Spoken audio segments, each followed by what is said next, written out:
Xin chào tất cả các bác nhé. Mời các bác ngắm khung cảnh buổi sáng tại đất Tây Nguyên và trò chuyện cùng em nha. Đó. Mỗi buổi sáng lên đây thì cực kỳ mát mẻ, có cái nắng của đất trời, và đây là một vị khách ở Sài Gòn, từ Sài Gòn xa xôi, gần như là ngày nào cũng bạn bè khách khứa đến chơi ở đất Tây Nguyên. Nơi đây cây cối nhiều hơn là người. Đó. Rất là mát mẻ. Đây là giàn lan các bác nhé. Em nhìn thấy gì thì em sẽ nói quay cho các bác cùng xem. Đây cũng là giàn lan. Chuẩn bị đến cái mùa nóng rồi đấy, cho nên rất nhiều bác hỏi em ở cái mái làm như thế nào để cho nó mát. Nếu mà mát thì lại thiếu nắng, cho nên là có những cái chúng ta phải kết hợp để cho nó có cái sự hài hòa các bác ạ, thì nó mới đảm bảo được. Thì em chia sẻ một chút về cái mái nhé. Đầu tiên là em sử dụng cái tấm nhựa poly, gọi là tấm nhựa 2 lớp này các bác này. Trong những cái video trên kênh Phong Lan Nguyên Ngọc, em có nhắc đến cái vấn đề mình sử dụng cái tấm này để lấy sáng, và cũng như là nó giảm được cái phần nhiệt. Nhưng đến mùa hè là mùa nóng thì chúng ta thêm một cái lớp lưới các bác nhé. Lớp lưới. Đó. Nhiều bác hỏi lưới như thế nào. Em dùng lưới này, nó rất là rẻ các bác, cực kỳ rẻ luôn, chi phí không hết mấy, chúng ta trải ra và thực hiện làm.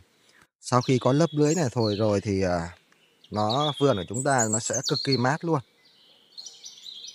Và để mà đảm bảo được cái độ thoáng thì chú ý là làm cái phần mái nó sẽ cao lên, để khi để cái chậu lan nó cách xa tầm khoảng độ 3 mét, 2 mét rưỡi đến 3 mét là nó sẽ rất là mát và thoáng.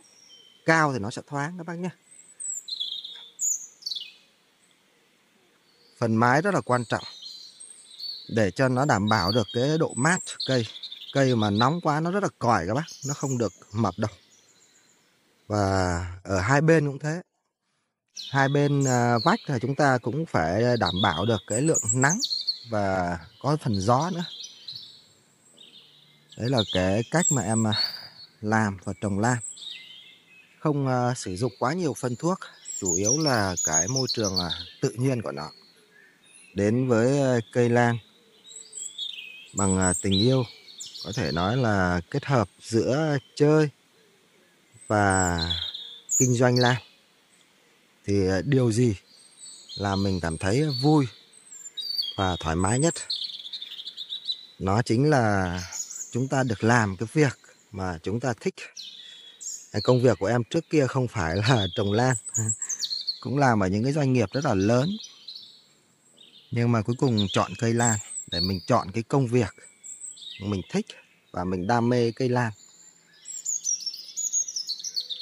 Vấn đề thứ hai đó là chúng ta có cái nguồn thu nhập từ cây lan. Thu nhập thì nó vô cùng vô kể các bác ạ.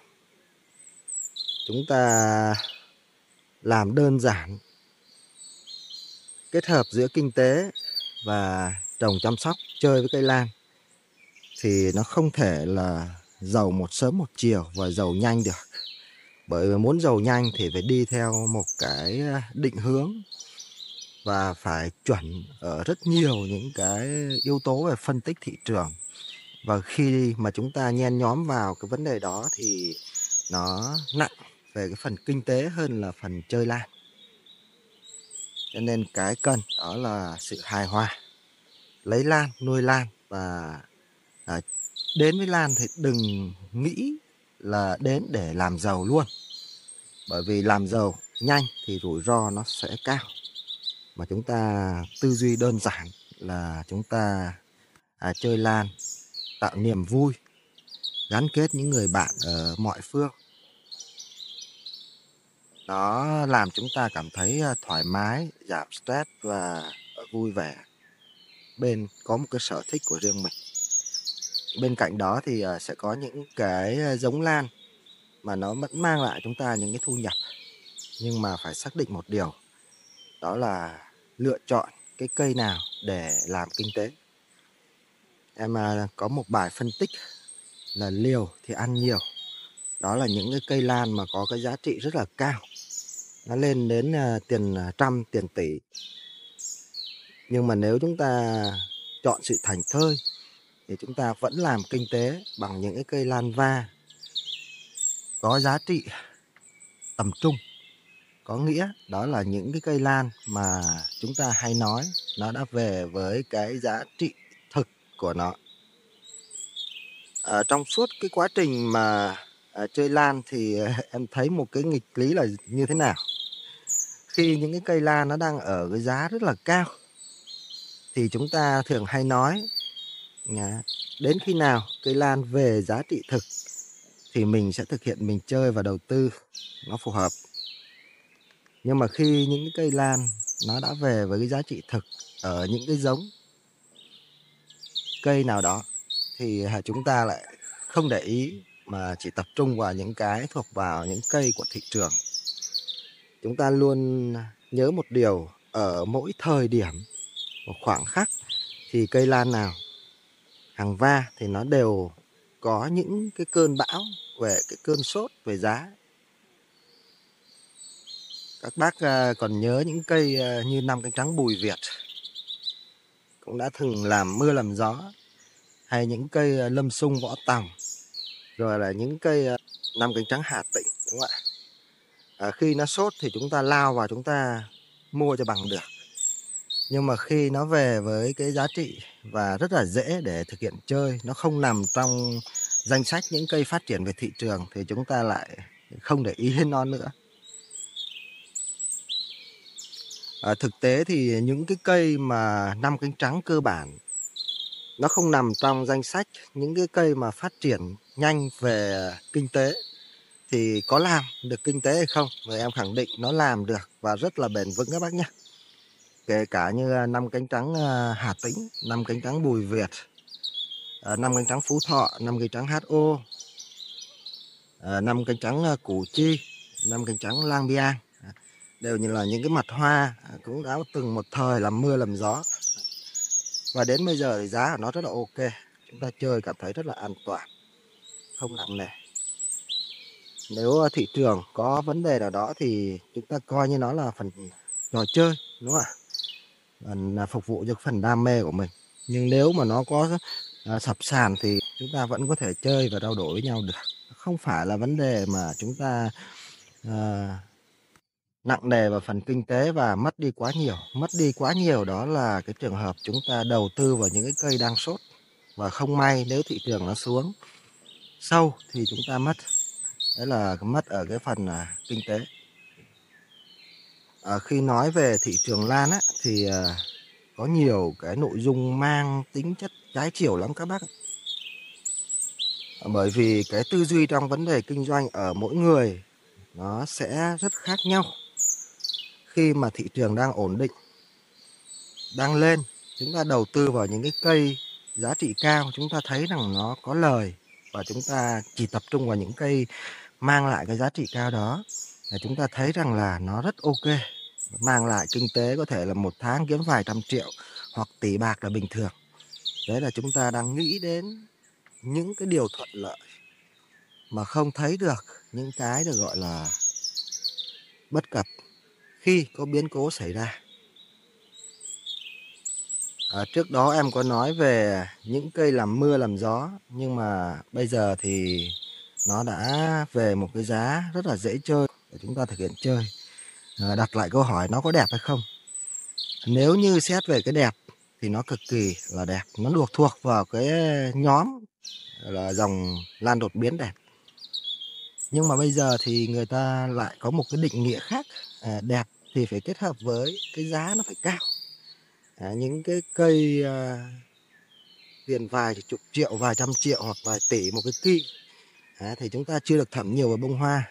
Thấy hoa trên ảnh nghĩa là chưa có cái sự ổn định về tất cả mọi cái. nhưng mà giá tiền nó cao thì chúng ta định nghĩa nó là cây giá trị và đẹp. Để có một cái cuộc sống nó bình yên, thú vị, nó thoải mái thì em sẽ không bao giờ lựa chọn những cái sản phẩm mà đang hot trên thị trường để thực hiện sưu tầm, vào giống và kinh doanh đâu. Em khẳng định là như vậy. Những cây mà vài trăm triệu một cây cho đến vài tỷ một cây thì những cái đấy mình sẽ không có đầu tư các bác nhé. Tại nó làm cho mình cảm thấy nặng nề. Còn bản chất xét về tiềm lực em vẫn có thể mua được.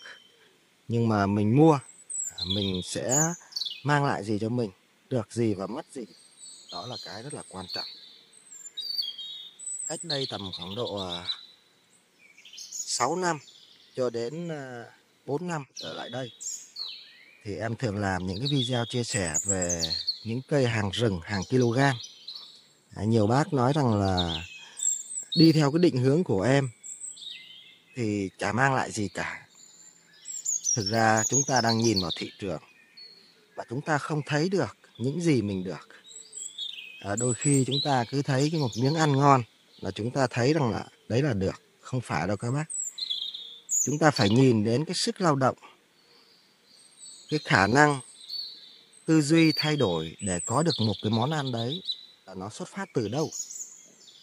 Nó phải có kinh nghiệm, nó phải có cái phần chăm sóc, nó phải có đầy đủ những cái cơ bản để chúng ta cảm nhận được cái niềm vui trong việc trồng, chăm sóc nó đạt được yêu cầu.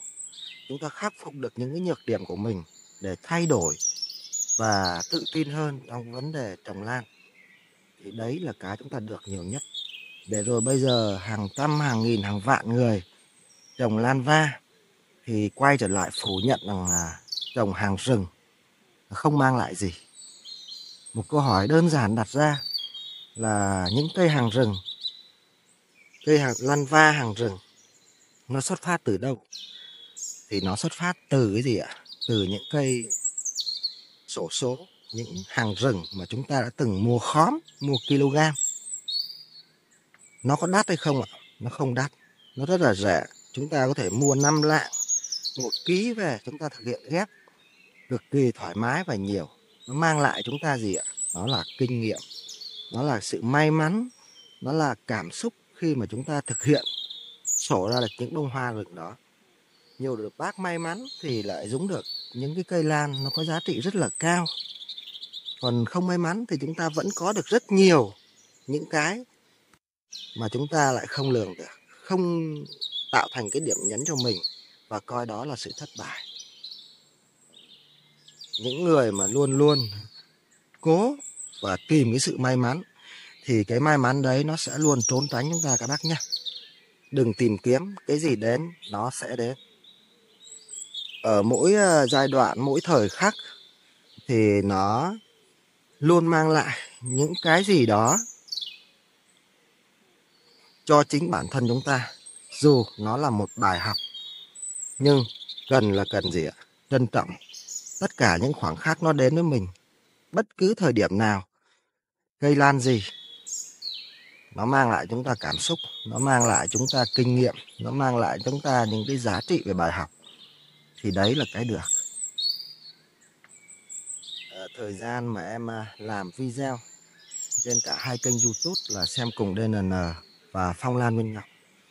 Rồi trên Facebook Phong Lan Nguyên Ngọc. Thời gian này là rất nhiều các bác nhé. Nó chiếm đại đa số cái thời gian của mình. Còn việc em kinh doanh và xuất lan thì chúng ta biết rồi. Đến với em mà sẽ biết. Nó cực kỳ ít. Đôi khi 1 tháng em chỉ có thực hiện xuất bán một vài đơn cho vui. Chứ nó không phải rằng là mình bỏ thời gian quá nhiều ra để tập trung vào vấn đề là kinh doanh đâu. Kinh doanh là cái rất là nhỏ. Cái lượng lan mà em bán các bác đến chơi và mua còn không đủ thì ở đâu mà xuất, đúng không ạ? Đừng nghĩ rằng em làm video này để em bán lan nhé. Không có lan để bán đâu các bác. Cái mà em mang đến cho các bác đó là những cái video chia sẻ về kinh nghiệm Đó là những cái cảm xúc, đó là những cái câu chuyện về Lan, để ở mỗi người tìm thấy được một gì đó, có thể là tham khảo, có thể là nhìn nhận ở một cái góc độ, rồi sau đó phân tích ở trên cái bản thân mình. Đấy.